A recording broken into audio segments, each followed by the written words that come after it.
श्री भक्तमाल में श्री जयदेव जी। ख है गीत गोविंद की महिमा। जगन्नाथ धाम का राजा पंडित था। उसने भी एक पुस्तक बनाई और उसका गीत गोविंदन नाम रखा। उसमें भी श्री कृष्ण चरित्रों का वर्णन था। राजा ने ब्राह्मणों को बुला करके कहा कि यही गीत गोविंद है, इसकी प्रतिलिपियां करके पढ़िए और देश देशांतरों में प्रचार कीजिए। इस बात को सुनकर के विद्वान ब्राह्मणों ने असली गीत गोविंद को खोलकर दिखा दिया और मुस्कुरा कर बोले कि यह तो कोई नई दूसरी पुस्तक है, गीत गोविंद नहीं है। राजा का तथा राजभक्त विद्वानों का आग्रह था कि यही गीत गोविंद है। इससे लोगों की बुद्धि भ्रमित होगी, कौन सी पुस्तक असली है। यह निर्णय करने के लिए दोनों पुस्तकें श्री जगन्नाथ देव जी के मंदिर में रखी गई। बाद में जब पट खोले गए तो देखा गया कि श्री जगन्नाथ जी ने राजा की पुस्तक को दूर फेंक दिया है और श्री जयदेव कविकृत गीत गोविंद को अपनी छाती से लगा लिया है। इस दृश्य को देख करके राजा अत्यंत लज्जित हुआ। अपनी पुस्तक का अपमान जान करके बड़े भारी शोक में पड़ गया और निश्चय किया कि अब मैं समुद्र में डूब करके मर जाऊंगा। जब राजा डूबने जा रहा था तो उस समय प्रभु ने दर्शन दे करके आज्ञा दी कि तू समुद्र में मत डूब। श्री जयदेव कविकृत गीत गोविंद जैसा दूसरा ग्रंथ नहीं हो सकता, इसलिए तुम्हारा शेर त्याग करना वृथा है। अब तुम ऐसा करो कि गीत गोविंद के 12 सर्गों में अपने 12 श्लोक मिला करके लिख दो। इस प्रकार तुम्हारे 12 श्लोक उसके साथ प्रचलित हो जाएंगे, जिसकी प्रसिद्धि तीनों लोकों में फैल जाएगी। श्री प्रियादास जी ने इस घटना का वर्णन अपनी कविता में इस प्रकार किया है। नीलाचल धाम तामे पंडित नृपति एक करी, यही नाम धरी पोथी सुखदाई।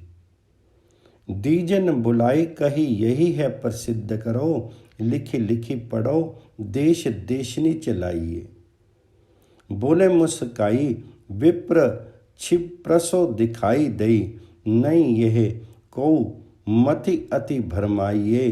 धरी दो मंदिर में जगन्नाथ देव जी के, दीनी यह डारी वह हार लपटाइए।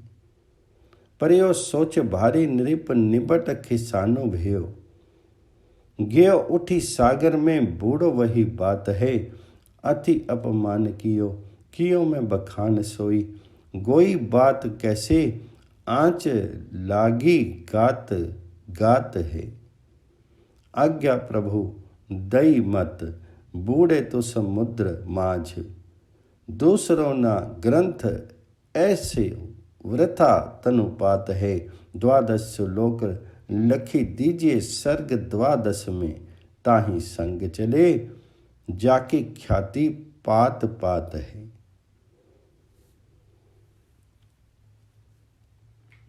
दूसरा है, एक बार एक माली की लड़की बैंगन के खेत में बैंगन तोड़ते समय गीत गोविंद के 5वें सर्ग को श्री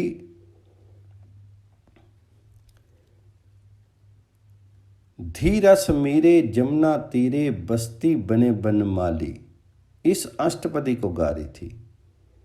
उस मधुर गान को सुनने के लिए श्री जगन्नाथ जी, जो उस समय अपने श्री अंग पर महीन एवं ढीली पोशाक धारण किए हुए थे,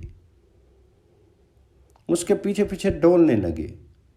प्रेमवश बेसुध होकर के लड़की के पीछे पीछे घूमने से कांटों में उलझ करके श्री जगन्नाथ जी के वस्त्र फट गए। उस लड़की के गान बंद करने पर आप मंदिर में पधारे। फटे वस्त्रों को देख करके पुरी के राजा ने आश्चर्यचकित होकर पुजारियों से पूछा, अरे ये क्या हुआ? ठाकुर जी के वस्त्र कैसे फट गए? पुजारियों ने कहा कि हमें तो कुछ भी मालूम नहीं है। तब स्वयं ठाकुर जी ने ही सब बात बता दी। राजा ने प्रभु की रुचि जान करके पालकी भेजी, उसमें बिठा करके उस लड़की को बुलाया। उसने आकर के ठाकुर जी के सामने नृत्य करते हुए उसी अष्टापदी को गाकर सुनाया। प्रभु अत्यंत प्रसन्न हुए। तब से राजा ने मंदिर में नित्य गीत गोविंद गान की व्यवस्था की। उस घटना से गीत गोविंद के गायन को अति गंभीर रहस्य जान करके पुरी के राजा ने सर्वत्र यह ढिंढोरा पिटवाया कि कोई राजा हो या निर्धन प्रजा हो, सभी को उचित है कि इस गीत गोविंद का मधुर स्वरों से गान करे। उस समय ऐसी भावना रखे कि प्रिया प्रीतम श्री राधा श्याम सुंदर समीप विराजमान श्रवण कर रहे हैं। अगले प्रसंग में तीसरे गीत गोविंद के महत्व को मुल्तान के एक मुगल सरदार ने एक ब्राह्मण से सुन लिया। उसने घोषित रीति के अनुसार गान करने का निश्चय करके अष्टपदियों को कंठस्थ कर लिया। जब वह घोड़े पर चढ़ करके चलता था तो उस समय घोड़े पर आगे भगवान विराजे हैं ऐसा ध्यान कर लेता था, फिर गान करता था। एक दिन उसने घोड़े पर प्रभु को आसन नहीं दिया और गान करने लगा।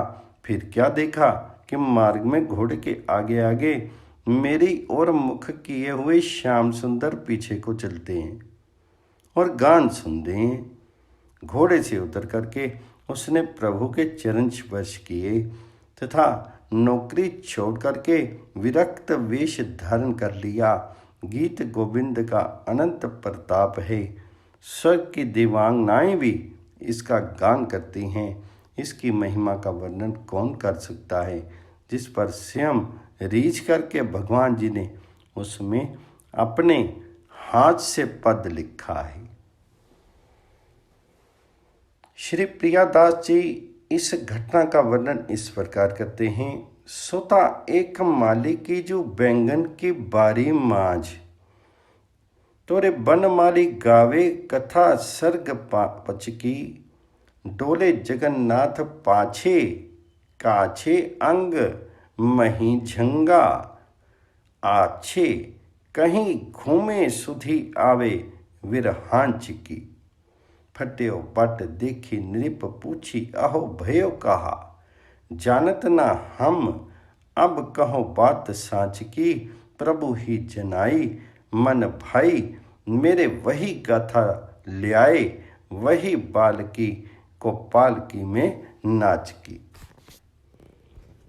फेरी नृप डोंडी ये ओड़ी बात जानी महा, कहीं राजा रंक पड़े नीकी ठौर जाने के। अक्षर मधुर और मधुर सरनी ही सो गावे, जब लाल प्यारे ढींग हिले अनेके। सुनिए रीति एक मुगल ने धारी लई पड़े, चढ़े घोड़े आगे श्याम रूप ठाने के। पोथी को प्रताप स्वर्ग गावत है ते वधु आप ही, जो रिझे लिख्यो निज कर आने की। श्री भक्तमाल में श्री जयदेव जी गह श्री जयदेव जी की साधुता। श्री जयदेव जी को एक बार एक सेवक ने अपने घर बुलाया। दक्षिणा में आग्रह करके कुछ मोहरें देने लगा। आपके मना करने पर भी उसने आपकी चद्दर में मोहरें बांध दी। आप अपने आश्रम को चले, तब मार्ग में उन्हें ठग मिल गए। आपने उनसे पूछा कि तुम लोग कहाँ जाओगे? ठगों ने उत्तर दिया, जहाँ तुम जा रही हो वहीं हम भी जाएंगे। श्री जयदेव जी समझ गए कि ये ठग गए। आपने गांठ खोल करके सब मोहरें उन्हें दे दी और कहा कि इनमें से जितनी मोहरें आप लेना चाहें ले लें। उन दुष्टों ने अपने मन में सोच समझकर कहा कि इन्होंने मेरे साथ चालाकी की है। अभी तो भयवश सब धन बिना मांगे ही हमें सौंप दिया है, परंतु इनके मन में यही है कि यहाँ से तो चलने दो, आगे जब नगर आएगा तो शीघ्र ही इन सबों को पकड़वा दूंगा। ये सोच करके उन ठगों ने श्री जयदेव जी के हाथ पैर काट करके बड़े गड्ढे में डाल दिए और अपने अपने घरों को चले गए। थोड़े समय बाद ही वहाँ एक राजा लक्ष्मण सेन आया। उसने देखा कि श्री जयदेव जी संकीर्तन कर रहे हैं और गड्ढे में दिव्य प्रकाश है, जहाँ हाथ पैर कटे होने पर भी वे परम प्रसन्न हैं। तब उन्हें गड्ढे से बाहर निकाल करके राजा ने हाथ पैर कटने का प्रसंग पूछा। जयदेव जी ने उत्तर दिया कि मुझे इस प्रकार का ही शरीर प्राप्त हुआ है। श्री जयदेव जी के दिव्य दर्शन है मधुर वचन अमृत को सुनकर के राजा ने मन में विचारा कि मेरा बड़ा भारी सौभाग्य है कि ऐसे संत के दर्शन प्राप्त हुए। राजा उन्हें पालकी में बिठा करके घर ले आया। चिकित्सा के द्वारा कटे हुए हाथ पैरों के घाव ठीक करवाए। फिर श्री जयदेव जी से प्रार्थना की कि अब आप मुझे आज्ञा दीजिए कि कौन सी सेवा करूं। श्री जयदेव जी ने कहा, राजन, भगवान और भक्तों की सेवा कीजिए। ऐसी आज्ञा पाकर के राजा साधु सेवा करने लगा। इसकी ख्याति चारों ओर फैल गई। एक दिन वे ही चारों ठग सुंदर कंठी माला धारण करके राजा के यहाँ आए। उन्हें देखते ही श्री जयदेव जी ने अत्यंत प्रसन्न होकर के कहा, देखो, आज तो मेरे बड़े गुरु भाई लोग आए हैं। ऐसा कहकर उन्होंने सबका बड़ा ही स्वागत किया। श्री जयदेव जी ने शीघ्र राजा को बुला करके कहा कि इनकी प्रेम से यथोचित सेवा करके संत सेवा का फल प्राप्त कर लो। आज्ञा पा करके राजा उन्हें भीतर महल में ले गया और अनेक सेवकों को उनकी सेवा में लगा दिया, परंतु उन चारों के मन अपने पाप से व्याकुल थे। उन्हें भय था कि ये हमें पहचान गया है, राजा से कहकर के मरवा देगा। वे राजा से बार बार विदा मांगते थे, पर राजा उन्हें जाने नहीं देता था। तब श्री जयदेव जी के कहने पर राजा ने अनेक प्रकार के वस्त्र, रत्न, आभूषण आदि देकर के उन्हें विदा किया। सामान को ढोने के लिए साथ में कई मनुष्यों को भी भेजा। राजा के सिपाही गठरियों को लेकर के उन ठग संतों को पहुंचाने के लिए उनके साथ साथ चले। कुछ दूर जाने पर राजपुरुषों ने उन संतों से पूछा कि भगवान, राजा की यहाँ नित्य संत महात्मा आते जाते रहते हैं, परंतु स्वामी जी ने जितना सत्कार आपका किया और राजा से करवाया है, ऐसा किसी दूसरे साधु संत की सेवा सत्कार आज तक नहीं हुआ। इसलिए हम प्रार्थना करते हैं कि आप हमें बताइए कि स्वामी जी से आपका क्या संबंध है। उन्होंने कहा, ये बात अत्यंत गोपनीय है, मैं तुम्हें बताता हूँ, पर तुम किसी से मत कहना। पहले तुम्हारे स्वामी जी और हम सब एक राजा के यहाँ नौकरी करते थे। वहाँ इन्होंने बड़ा भारी अपराध किया। राजा ने इन्हें मार डालने की आज्ञा दी, परंतु हमने अपना प्रेमी जान करके इसको मारा नहीं, केवल हाथ पैर काट करके राजा को दिखा दिया और कह दिया कि हमने मार डाला। उसी उपकार के बदले में हमारा सत्कार विशेष रूप से कराया गया है। उन कृतघ्नी साधु वेशधारियों के इस प्रकार झूठ बोलते ही पृथ्वी फट गई और वे सब उसमें समा गए। इस दुर्घटना से राजपुरुष लोग आश्चर्यचकित हो गए। वे सब के सब दौड़ करके स्वामी जी के पास आए और जैसा हाल था कह सुनाया। उनके सुनते ही श्री जयदेव जी दुखी होकर के हाथ पैर मलने लगे। उसी क्षण उनके हाथ पैर बड़े सुंदर जैसे थे वैसे ही फिर हो गए। राजपुरुषों ने दोनों आश्चर्यजनक घटनाओं को राजा से कह सुनाया। हाथ पैर पूरे हो जाने की घटना सुनकर के राजा अति प्रसन्न हुआ। उसी समय वह दौड़ करके स्वामी जी के समीप आया और चरणों में सिर रख करके पूछने लगा, प्रभु कृपा करके इन दोनों चरित्रों का रहस्य खोल करके कहिए कि क्यों धरती फटी, उसमें सब साधु कैसे समाये, आपके हाथ पैर कैसे निकल आए। तो राजा ने स्वामी जी से जब अत्यंत हठ किया तब उन्होंने सब बात खोल करके कह दी। फिर बोले कि देखो राजन, ये संतों की बड़ी भारी महिमा है। संतों के साथ कोई चाहे जैसे और चाहे जितनी बुराई कार्य करे तो भी वे उस बुराई करने वाले का बुरा ना सोच करके बदले में उसके साथ भलाई ही करते हैं। साधुता का त्याग न करने पर संत महापुरुष एवं भगवान श्री श्याम सुंदर मिल जाते हैं। राजा ने श्री जयदेव जी का नाम तो सुना था, पर उसने कभी दर्शन नहीं किया था।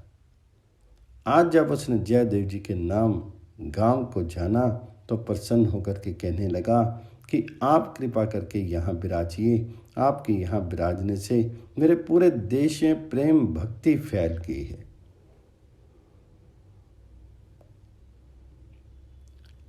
श्री प्रियादास जी ने इन घटनाओं का वर्णन इस कविता में किया है। पोथी की तो बात सब कहीं मैं सुहात, ये सुनो बात जामे अति अधिकाइये, गांठी में मोहर मग चलत में ठग मिले, कहो कहाँ जात जहाँ तुम चली जाइए। जानी लई बात खोली द्रव्य पकराय दियो, लियो चाहो जोई जोई सोई मौको लवाइए। दुष्टानी समुझी कहीं कीनी इन विद्या, अहो आवे जो नगर इन्हें बेगी पकड़ाइए। एक कहे डारो मार भलो है विचार यही, एक कहे मारो मत धन हाथ आयो है। जो पे ले पिछान कहूँ कीजिए निदान कहा, हाथ पाँव काटी बड़े काढ़ पधार्यो है। आयो तहाँ राजा एक देखी के विवेक भयो, छायो उजियारो ओ प्रसन्न दर्शायो है। बाहर निकासी मानो चंद्रमा प्रकाश राशि, पूछियो इतिहास कहियो ऐसो तनु पायो है। बड़ई प्रभाववान सके को बखान, अहो मेरे को भूरी भाग दर्शन कीजिए।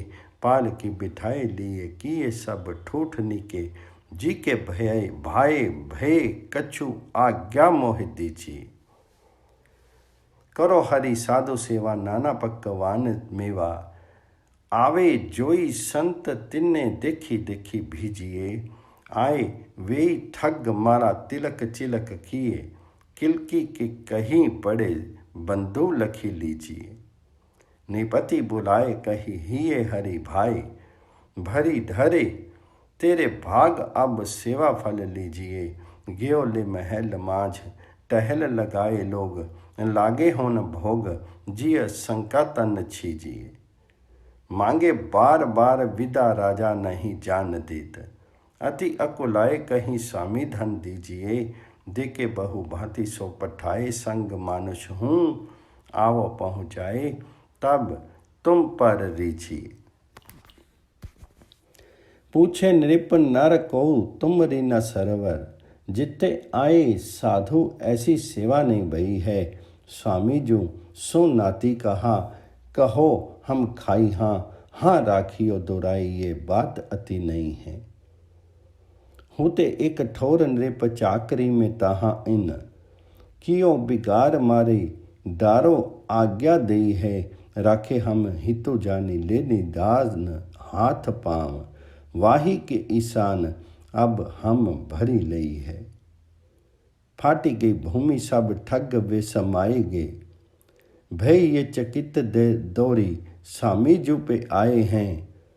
कहीं जितनी बात सुनी गात गात कापी उठे, हाथ पाँव मीड़े भये, जो के त्यों सुहाए हैं। अचरज दरऊ नृप पास जा प्रकाश किए, जिए एक सुनी आए वाहुई ठोर धाए हैं। पूछे बार बार शीस पायनी पे धारी रहे, कहिए उधारी कैसे मेरे मन भाए हैं। राजा अति आरी गही, कही सब बात खोली, निपट अमोल ये संतन को वेश है। कैसो अपकार करे तव उपकार करे, धरे रीति आपनी ही सरस सुदेश है। साधुता न तजे कबू, जैसे दुष्ट दुष्टाना न यही, जानी लीजिए मिले रसिक नरेश है। जानियो जब नाव ठाम, रहो इहाँ बलि जाम, भयो मैं सनाथ प्रेम भक्ति देश है। श्री भक्तमाल में श्री जयदेव जी घ प्रसंग, जयदेव जी की पत्नी पद्मावती जी का पति प्रेम।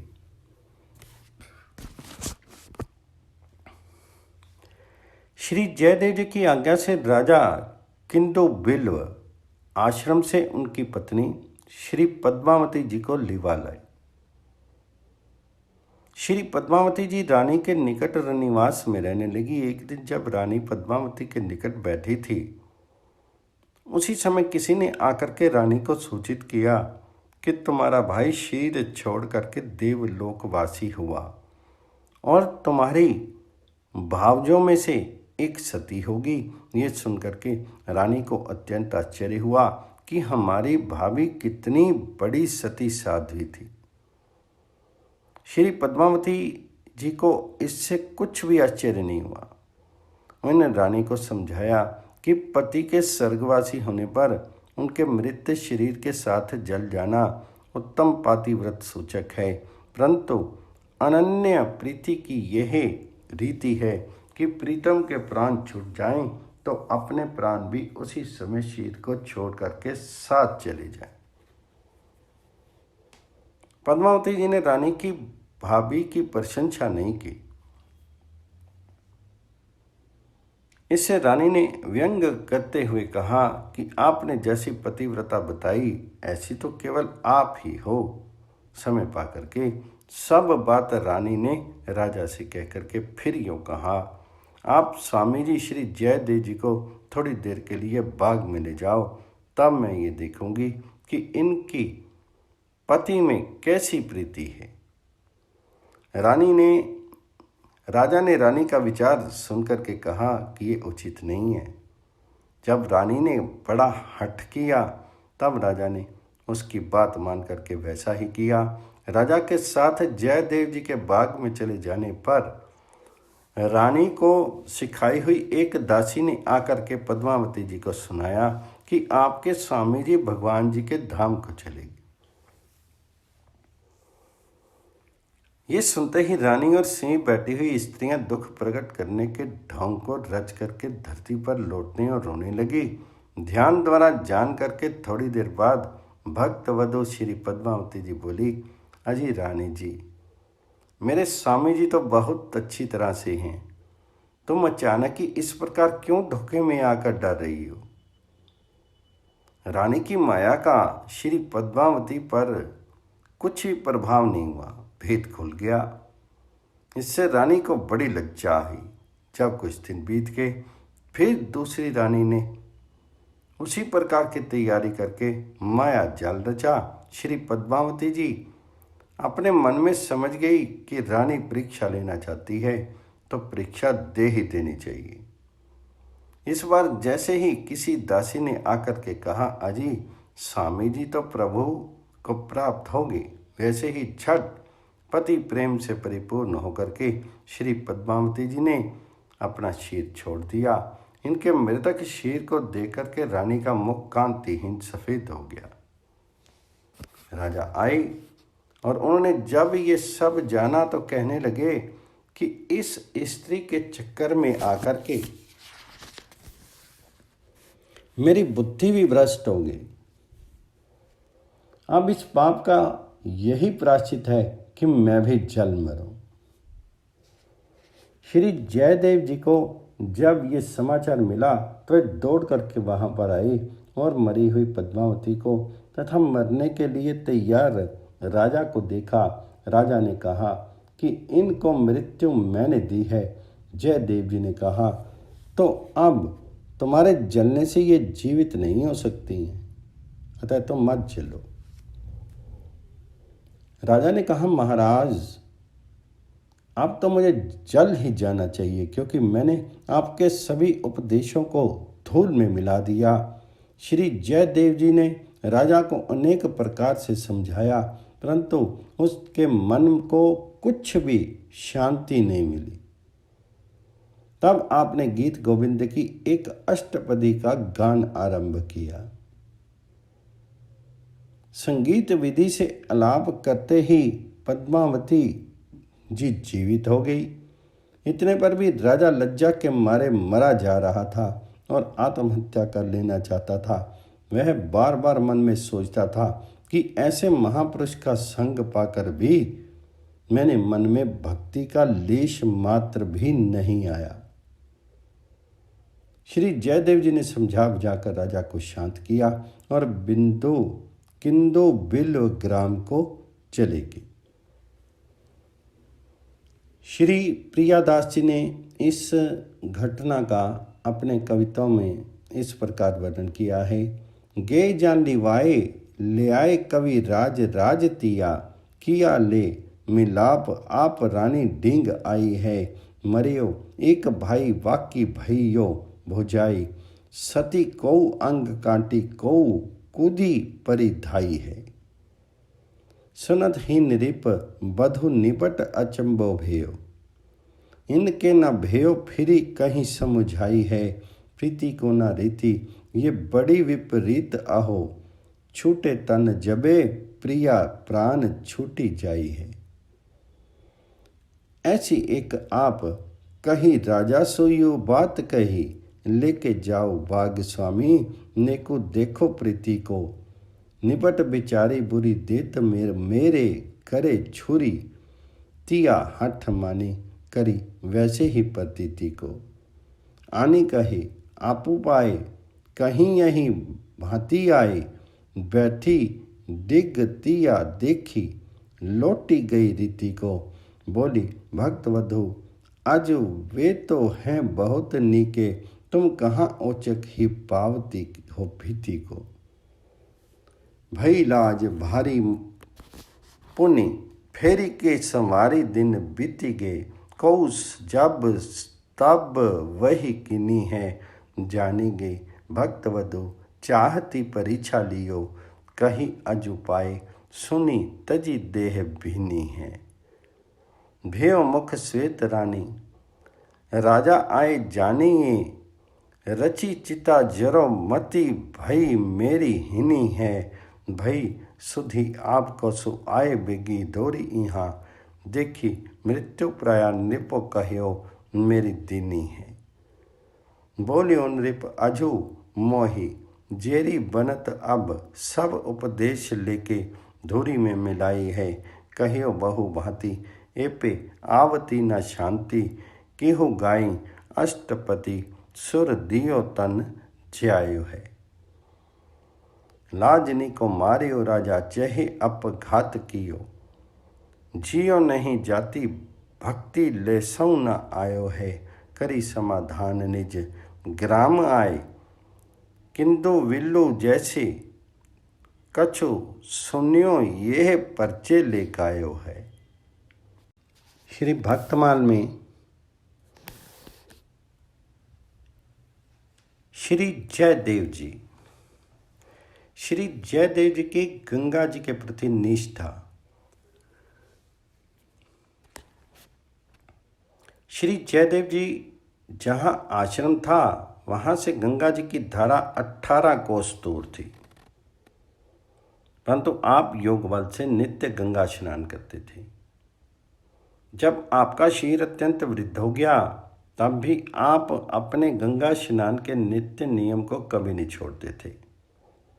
इनके बड़े भारी प्रेम को देख करके इन्हें सुख देने के लिए रात को स्वप्न में श्री गंगा जी ने कहा, अब तुम स्नानार्थ इतनी दूर मत आया करो, केवल ध्यान में ही स्नान कर लिया करो। धारा में जाकर के स्नान करने का हठ मत करो। श्री जयदेव जी ने इस आज्ञा को स्वीकार नहीं किया। तब फिर गंगा जी ने सपने में कहा, तुम नहीं मानते तो मैं ही तुम्हारे आश्रम के निकट सरोवर में आ जाऊंगी। तब आपने कहा, मैं कैसे विश्वास करूंगा कि आप आ गई हैं। गंगा जी ने कहा, जब आश्रम के समीप जलाशय में कमल खिले देखना, तब विश्वास करना कि गंगा जी आ गई हैं। ऐसा ही हुआ। खिले हुए कमलों को देख करके श्री जयदेव जी ने वहीं स्नान करना आरंभ कर दिया। श्री प्रियादास जी महाराज ने इस घटना का अपने एक कविता में इस प्रकार वर्णन किया है। देव धुनि सोत हो 18 कोस आश्रम, ते सदाई स्नान करे धरे जोगताई को। भयो तन वृद्ध तऊ छोड़े नहीं नित्य, नेम प्रेम देखी भारी निशि कही सुखदाई को। आओ जिनी ध्यान करो, करो मत हठ ऐसी, मानी नहीं आऊं मैं ही, जानो कैसे आई को। फूल देखो कंज तब कीजिए प्रीति मेरी, भई वही भांति सेवो अबलो सुहाई को।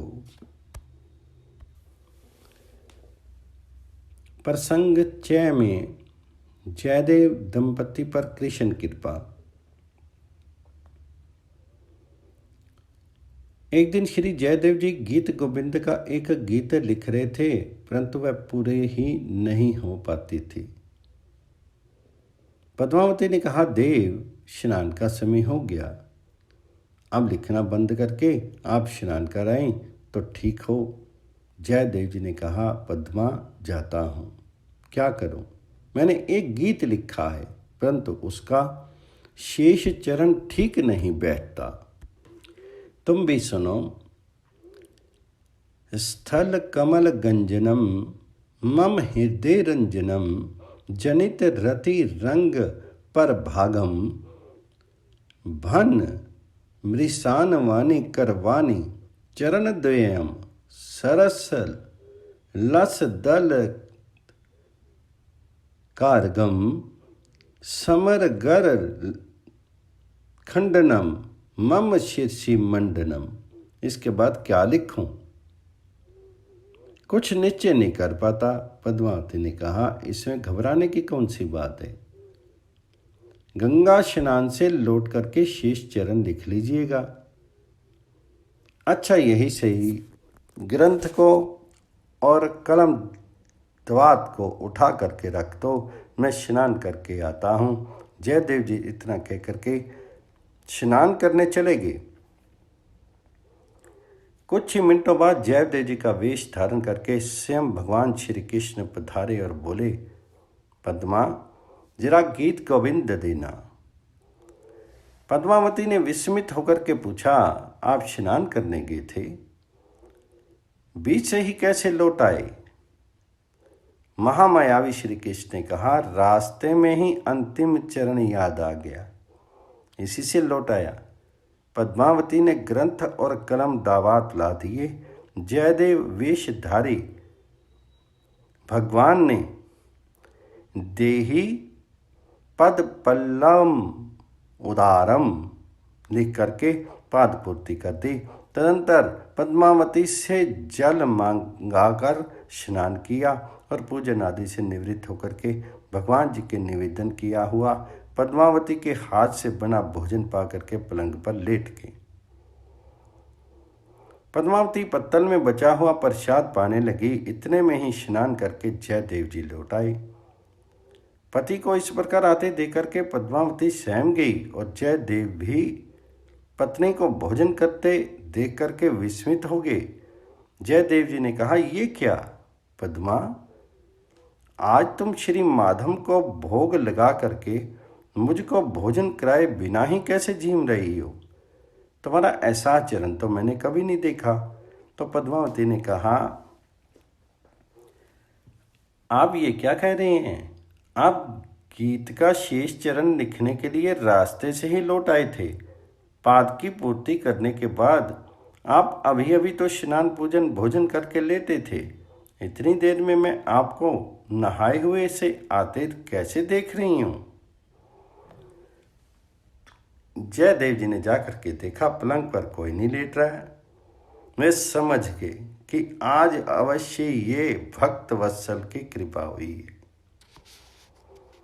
फिर कहा, अच्छा पद्मा, लाओ तो देखें गीत की पूर्ति कैसे हुई है। पद्मावती ग्रंथ ले आई। जयदेव जी ने देख करके मन ही मन कहा, यही तो मेरे मन में था, पर मैं संकोचवश लिख नहीं रहा था। फिर वे दोनों हाथ उठा करके रोते रोते पुकार करके कहने लगे, हे कृष्ण, हे नंदनंदन, हे राधा वल्लभ, हे ब्रज अंगनाथ माधव, हे गोकुल रत्न, हे करुणा सिंधु, हे गोपाल, हे प्राण प्रिय, आज किस अपराध से इस किंकर को त्याग करके आपने केवल पद्मा का मनोरथ पूर्ण किया। इतना कहकर जयदेव जी पद्मावती की पत्तल से श्री हरि का प्रसाद उठा करके खाने लगे। पद्मावती ने कितनी ही बार रोक करके कहा, नाथ, आप मेरा उच्छिष्ट क्यों खा रहे हैं? परंतु प्रभु प्रसाद के लोभी भक्त जयदेव ने उसकी एक भी नहीं सुनी। इस घटना के बाद उन्होंने गीत गोविंद को शीघ्र ही समाप्त कर दिया। तदनंतर वे उसी को गाते मस्त हुआ घूमा करते।